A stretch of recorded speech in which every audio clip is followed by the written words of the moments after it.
பாண்டியன் ஸ்டோர்ஸில் இன்றைக்கான ப்ரமோ என்னன்னு பார்க்கலாம். ராஜுக்கு நடந்த விஷயம் எல்லாம் எப்படியோ அவங்க அப்பாவுக்கு தெரிய வந்துடுது. அதனால சக்திவேல் ரொம்ப கோவமாகவே இருக்காங்க. என் வீட்டு பொண்ணை ஆட வச்சு காசு சம்பாதிக்கிறான் அவன் அப்படின்னு சொல்லிட்டு சக்திவேல் ஒரு முடிவோடு அங்கே பாண்டியன் வீட்டுக்கு போகிறாங்க. அங்கே போயிட்டு பாண்டியன் கிட்ட சண்டை போடுறாங்க. யோ பாண்டியன் வெளியே வாடா அப்படின்னு சொல்லிட்டு மரியாதை இல்லாமல் கூப்பிட்றாங்க. நீ எல்லாம் ஒரு ஆளே ஐயா, உனக்கெல்லாம் வெக்கமா இல்லையா? உன் வீட்டு பொண்ணாக இருந்தால் இந்த மாதிரி அனுப்பி காசு சம்பாதிப்பியா அப்படின்னு சொல்லிட்டு சண்டை போடுறாங்க. பாண்டியனுக்கு ஒன்றுமே புரியலை. ராஜு போன விஷயம் அவங்க அப்பாவுக்கு எப்படியோ தெரிய வந்துடுச்சு போல், அதனால தான் வந்து இப்படி கத்துறாங்க அப்படின்னு சொல்லிட்டு பாண்டியன் நினச்சிக்கிறாங்க.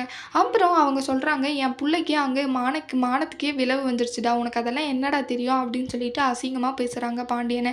உன் வீட்டை அந்த பொண்ணை அந்த மாதிரி அனுப்பி காசு சம்பாதிக்க வேண்டியதுதான்டா, என் பொண்ணை எதுக்குடா சம்பாதிக்க வச்ச அப்படின்னு சொல்லிட்டு அசிங்கமாக பேசுகிறாங்க. பாண்டியனுக்கு என்ன பண்ணுறதுனே தெரியல. அங்கே இருக்கிறவங்க எல்லாரும் முன்னாடியுமே அசிங்கப்பட்டு தலைகுனிஞ்சு நிற்கிறாங்க பாண்டியன். அடுத்து என்ன நடக்க போகுதுன்னு வரப்போகிற வீடியோவில் பார்க்கலாம். இந்த வீடியோ பிடிச்சிருந்தா லைக் பண்ணுங்கள். பாய்.